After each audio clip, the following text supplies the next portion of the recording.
Good morning, good afternoon, and to some of you, good evening. I noticed some of you were on at midnight the other night. Um, Welcome. We're going to be doing a little work on poetry, and particularly the poem War Photographer by Caroline Duffy. By now, you should have gone to the forms quiz and had to go at the basic literary poetic terminology quiz, and you'll got a mark back about that. And for the rest of this week, you're going to be finishing my annotations of a poem. Now, what I'm going to do just now, I'm going to show you how it is that we think about a poem in our head. Here's my copy of the poem there. You should have it printed off. If you don't have it printed off, it's designed so that you can type your answers in and so on and keep it on the screen beside you. Now, I stole this idea from Mrs. Morgan. When we get an idea, when we're reading a text as teachers, we don't just read the words, but we're actually thinking about what the writer's trying to do as they do it. And so one of the tricks that Ms. Morgan does with her classes is that she reads a text, but she also narrates her thought processes. So what I'm going to do is I'm going to look at the first verse of War Photographer by Caroline Duffy, and I'm going to do this process of thinking, reading. So you'll hear me reading the poem, but you'll also hear me narrating what I'm thinking about. I want you to go and try that yourself with the other verses next week. But just now, I just want you to hear what I say and then think about how you would then annotate the poem. Now, you will have some annotations already, but the rest are for you to try and fill in and put your points of view. Okay? You ready? I can't believe you're still in your pyjamas at this time. Sort it. Ready? Okay. War Photographer by Caroline Duffy. In his dark room, he is finally alone. The word alone is important here because it kind of gets this idea of a character being very solitary, and dark room immediately starts with a very sort of gloomy atmosphere. With spools of suffering, spools are the old name for the rolls of camera film, and they can only take up to a maximum of 36 pictures at a time, but spools is plural, so there's a lot of them. And spools of suffering suggests that these photographs, none of them are particularly pleasant. Set out in ordered rows. Well, there's a number of reasons why you'd have out in ordered rows, because of course he's in a dark room and you're working in pitch blackness, so therefore you have to be able to find all of your spools, so you keep them in a nice neat order. But also it reminds of things like military graveyards and the idea of all of the stones standing in rows that you'd see in war graves.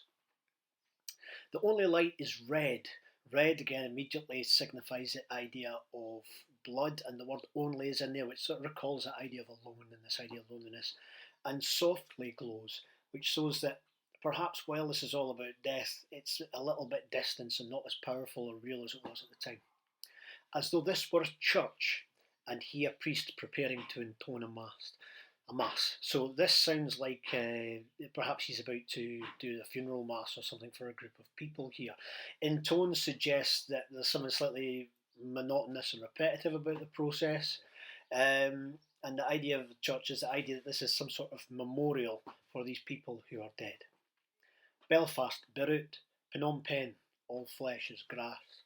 Well, Belfast is the capital of Northern Ireland, where all throughout the 70s and 80s there was a huge amount of conflict between the British Army and the IRA and other groups in Northern Ireland. Beirut was a war zone where, again, for a long time the city was involved in a massive civil war with huge conflicts and huge numbers of deaths on all sides.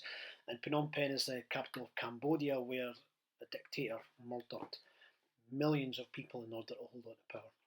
And the last bit there, all flesh is grass. So you don't see the individual blades of grass, you just see a mass of grass. You don't tend to think, if somebody talks about grass, you don't count the number of blades, you just look at the size of the area of it. So the idea is that there's so many dead that it just becomes one big thing. But the other idea as well is this language, this is also an allusion to the Bible, which is again the idea of all people are one thing, and it's an allusion to the Bible. Okay? So that's thinking, reading. That's the level of thought that goes through my head, and there's probably an awful lot more in there. Other teachers will have different answers, other readers will have different answers. But the point is that I am engaging with the words and thinking about why the writer has put the words where they are. Okay? Now listen back to that, try and add to your notes. The answers are all there, so it's a wee bit of a listening exercise for you. But also it's about making sure that you're engaging fully with every line of the poem. Remember, in a poem, there are no mistakes. Nothing is not thought about. A poem isn't written in a few minutes, it's written over a period of weeks or months. Every single word, comma, bit of punctuation, where they sit in the line, every rhyme, there are no accidents in poetry. In longer forms of prose, yes, but in poetry, absolutely not. So therefore, everything that is chosen has been put there consciously. Everything is there and has a meaning. Now, we might get that meaning wrong sometimes, but the simple fact of the matter is, it is there for a reason.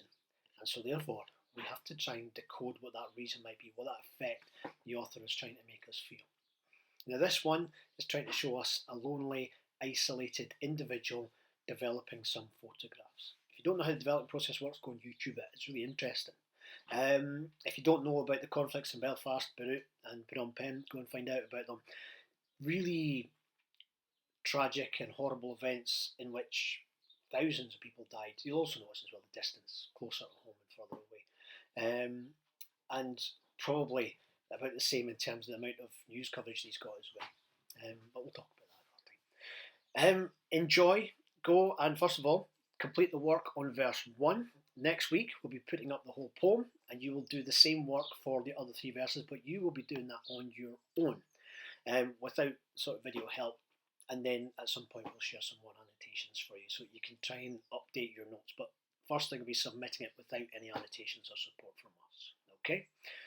Peace out. Be good. Look after yourselves. Be kind to people. And I'll see you next week. Toodaloo.